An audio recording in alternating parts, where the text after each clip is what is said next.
Alhamdulillahilladzi arada faqaddar wa malaka faqahhar wa khalaqa fa'amar wa ubida fa'athaba wa syakar wa usiya fasatar wa ghafar wa ja'ala masira alladhina kafaru ila saqar walladhina ittaqaw rabbahum fi jannati wa nahar.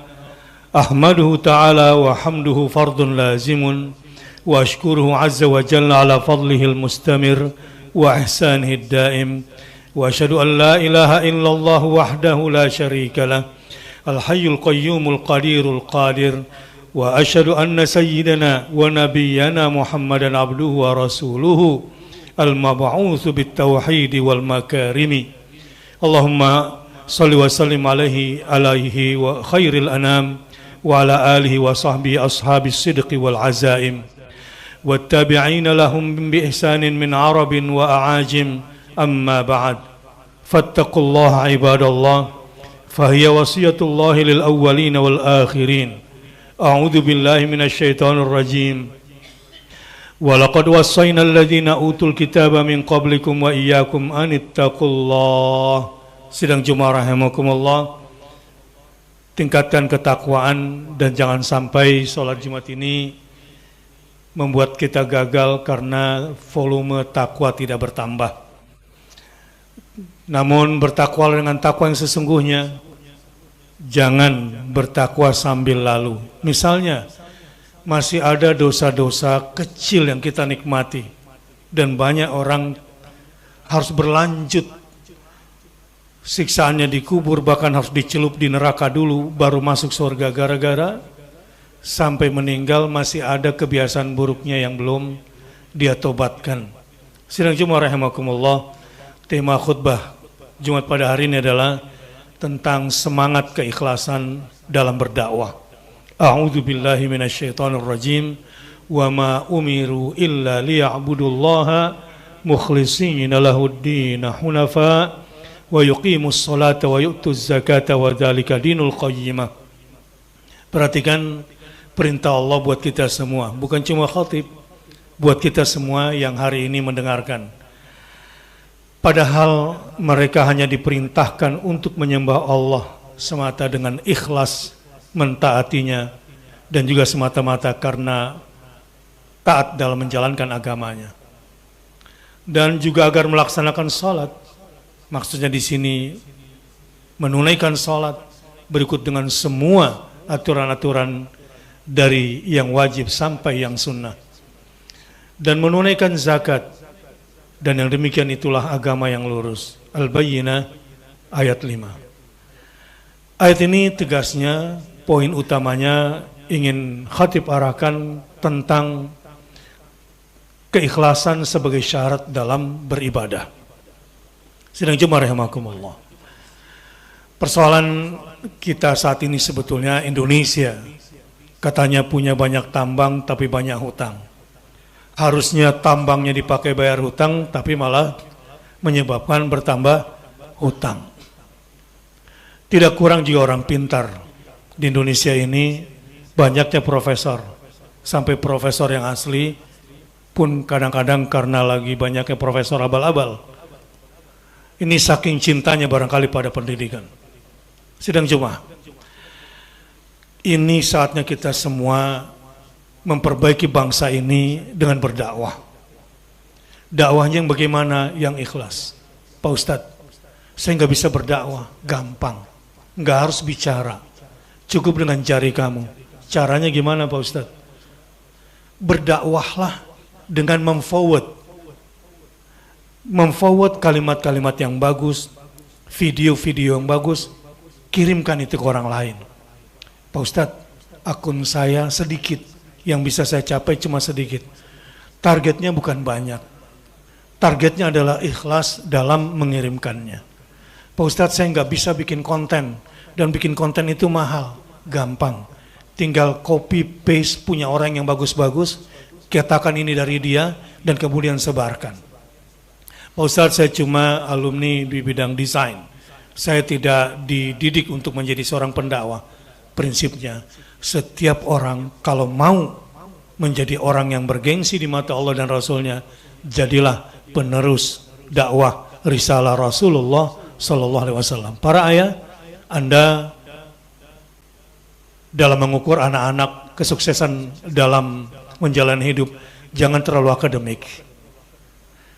Anak-anak yang kita selalu puji dengan angka-angka hasil rapotnya, dan di kelas pun itu menjadi ukuran, di sekolah dan di kampus itu pula menjadi ukuran, membuat anak-anak menjadi fokus individualis, memunculkan dirinya dengan semua riaknya, dan kemudian orang tuanya juga memuji dengan cara itu, padahal akhlaknya nol, karakternya nol. Iya, bahkan para ilmuwan banyak mengatakan banyak kok orang sekarang sudah S1 tapi logikanya morat-marit, belum terbentuk logika berpikir yang benar, baik secara akademik maupun secara praktek dalam kehidupan sehari-hari.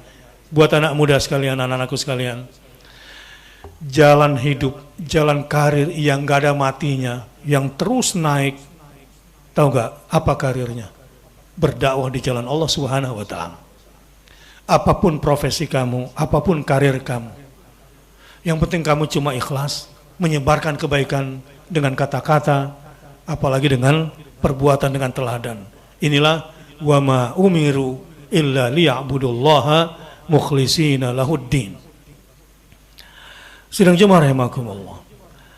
Ketika berdakwah, khatib dulu sejak remaja juga begitu, dan banyak orang-orang pendahulu-pendahulu kita, sebagaimana para tabi'in, kemudian jadi para sahabat Nabi, mereka menjadi orang-orang besar karena apa? Karena satu prinsip hidupnya, ingin berdakwah, meneruskan risalah Rasulullah Sallallahu Alaihi Wasallam. Hanya satu syaratnya dalam berdakwah itu, ikhlas saja karena Allah. Nanti soal teknis, Allah dan malaikatnya yang akan membimbing kita semua.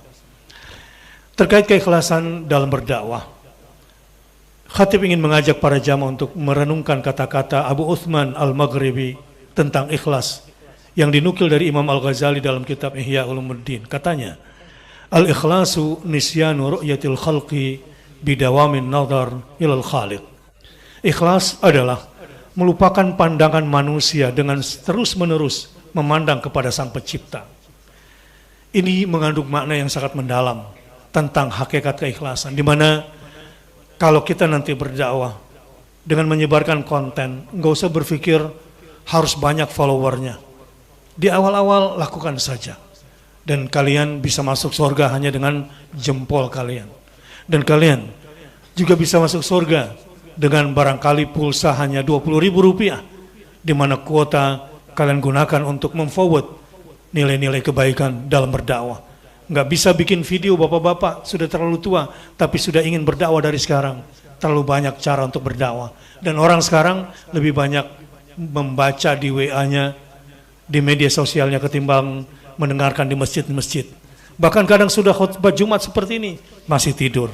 Tapi kalau WA, dia baca. Artinya apa? Bahwa kesempatan untuk berdakwah itu sangat besar. Dan ketika Anda berhasil mengembalikan orang Islam menjadi Islam lagi, maksudnya menjadi lebih taat lagi, Allah siapkan buat kita semua kendaraan mewah di surga yang digambarkan oleh Rasulullah SAW sebagai humurun na'am, unta merah. Kalau sekarang barangkali merahnya merah Ferrari atau Lamborghini yang berwarna merah untuk kendaraan kita di surga. Artinya bahwa dalam berdakwah itu mudah. Kata kuncinya adalah ikhlas. Ya, dalam berdakwah tidak jarang pendakwah menghadapi berbagai tantangan seperti penolakan, cemoohan, atau bahkan ancaman. Karena sering berdakwah di grup diancam untuk dikeluarkan dari grupnya. Tinggal pola kita saja bagaimana cara menyampaikan kebaikan. Dengan ikhlas, seorang dai akan tetap teguh dan sabar dalam menyampaikan dakwahnya.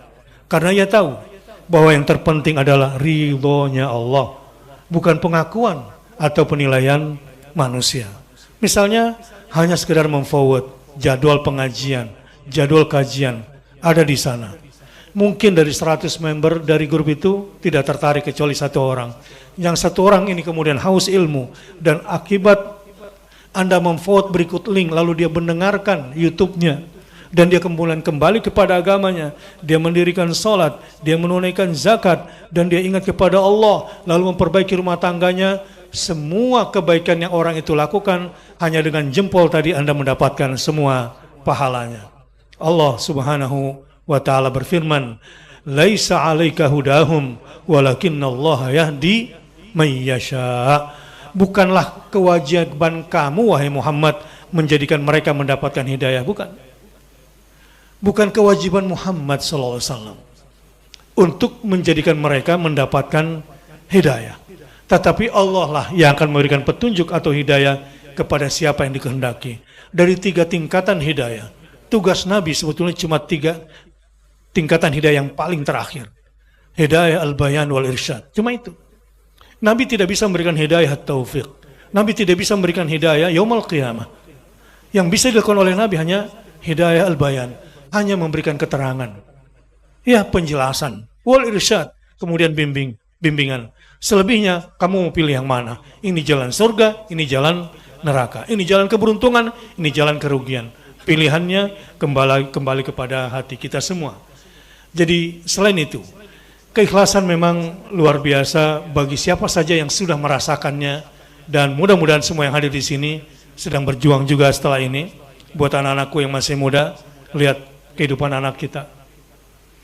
Bagaimana free sex, bagaimana ateisme, bagaimana LGBT. Apalagi sekarang terbongkar kan? Terbongkar tentang agen-agen Zionisme pesek di Indonesia saat ini. Ya, tanpa malu-malu mempertontonkan dirinya di tengah genosida yang sedang berlangsung. Bermudahanah, itu kalau dalam bahasa agama yang paling ringan namanya mudahin. Berlemah lembut dengan musuh. Berlemah lembut dengan musuh supaya kenapa? Supaya si musuh berhenti dari perbuatannya. Padahal tidak. Orang seperti ini justru malah si musuh membuat tambah keras, nah dia malah menjadi lemah lembut terhadap musuhnya. Itu efek mudahin di dalam agama Allah subhanahu wa ta'ala. Kalau yang benar, ya tidak. Tidak mungkin begitu. Kamu tidak akan mendapati orang-orang yang beriman kepada Allah dan hari akhir itu berlemah lembut kepada musuh-musuh Allah dan Rasulnya. Jadi tantangan dakwah, di mana banyak lembaga-lembaga Islam yang sudah tersusupi pemikiran apa? Sampah-sampah liberalisme, pluralisme, feminisme, bahkan sampai kepada doktrin Zionisme yang paling tinggi pun mereka sudah lakukan dan tanpa malu-malu dilakukan itu. Dan ini mengatasnamakan juga lembaga-lembaga Islam. Maka sangat dibutuhkan penerus-penerus dakwah yang ikhlas di jalan Allah. Ini perang sudah lebih 9 bulan, sudah hampir 10 bulan di Gaza. Bisa bayangkan kalau 9 bulan perang itu. Ibu-ibu yang hamil dulunya mungkin sekarang sudah melahirkan. Yang menarik, ketika Israel sudah lelah perang panjang dan sekarang puncaknya dia ngamuk, emosi dan mengatakan semua perjanjian sejak tahun 48 atau 67 sekarang hangus semuanya.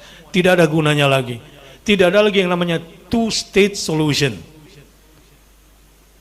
Dan dia tidak akan pernah mau mengakui Palestina sebagai negara merdeka dan negara berdaulat.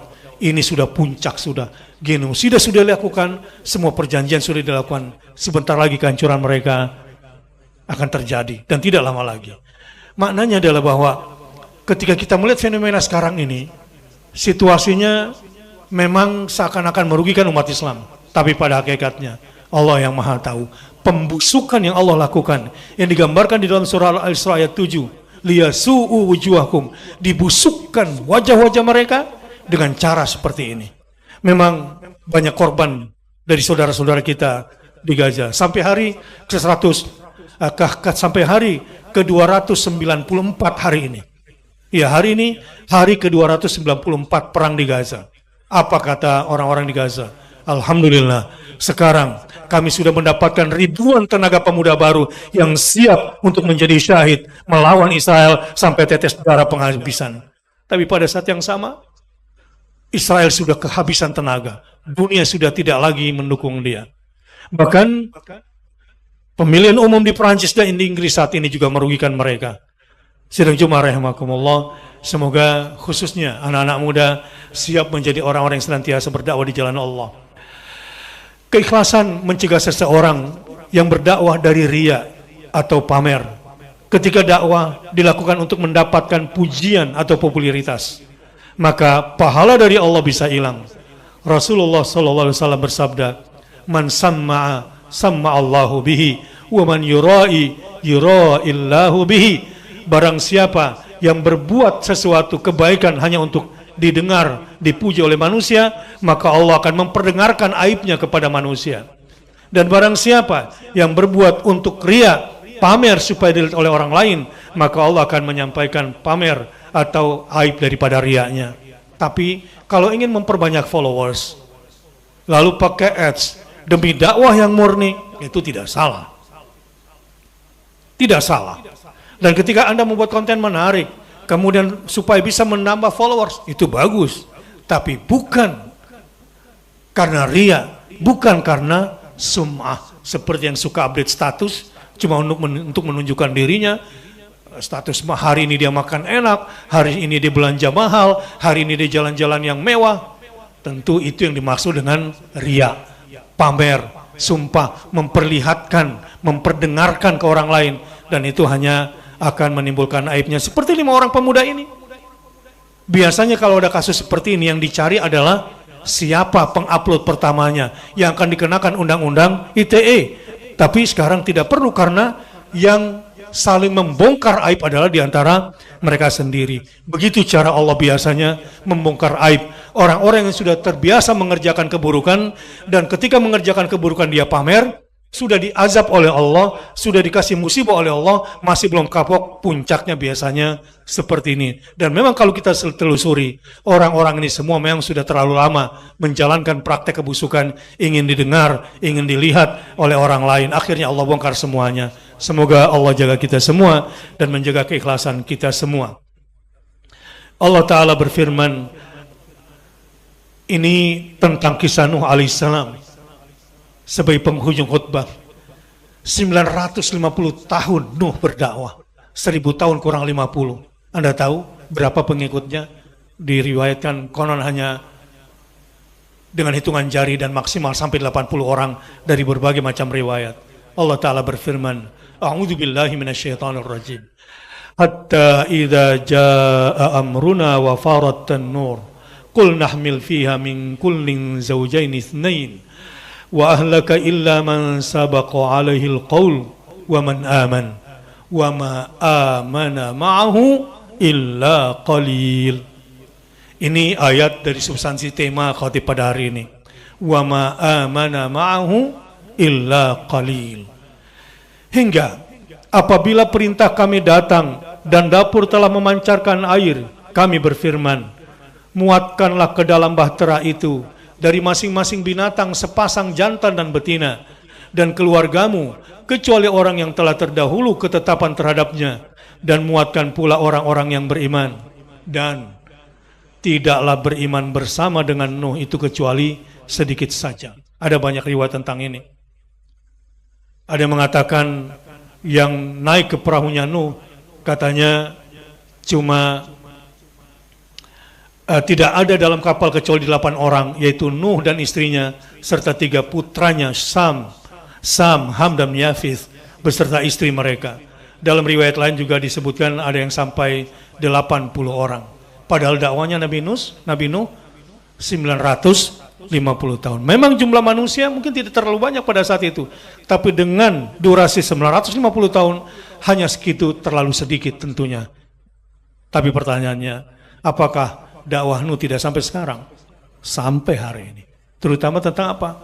Tentang bahaya kemusyrikan. Kemusyrikan yang mana? Dengan mendewa-dewakan orang saleh, dipasang fotonya, dibuat patungnya, lama-lama disembah seperti dewa-dewa orang Quraisy dan dewa-dewa orang-orang terdahulu. Barakallahu li wa lakum fil Qur'anil Karim wa nafa'ani wa iyyakum bima fihi minal ayati wa dzikril hakim wa taqabbala minni wa minkum tilawatahu innahu huwal ghafurur rahim.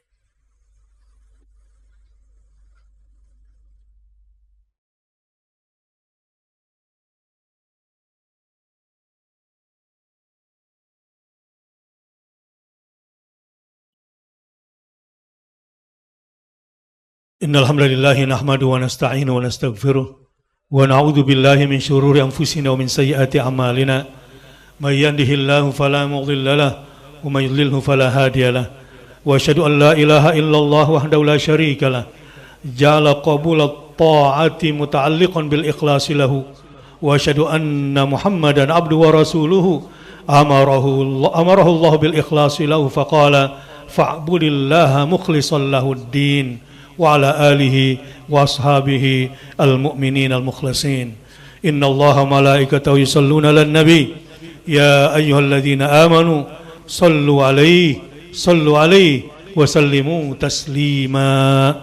Allahumma salli wa sallim wa barik ala nabiyina Muhammad wa ala ali sayyidina Muhammad wardallahumma anil khulafa'ir rasyidin Abi Bakrin wa Umar wa Uthman wa Ali wa baqiyatis sahabati wat tabi'in وتابع التابعين لهم بإحسان إلى يوم الدين وارض عنا معهم برحمتك يا أرحم الراحمين. اللهم اغفر للمسلمين والمسلمات والمؤمنين والمؤمنات الأحياء منهم والأموات.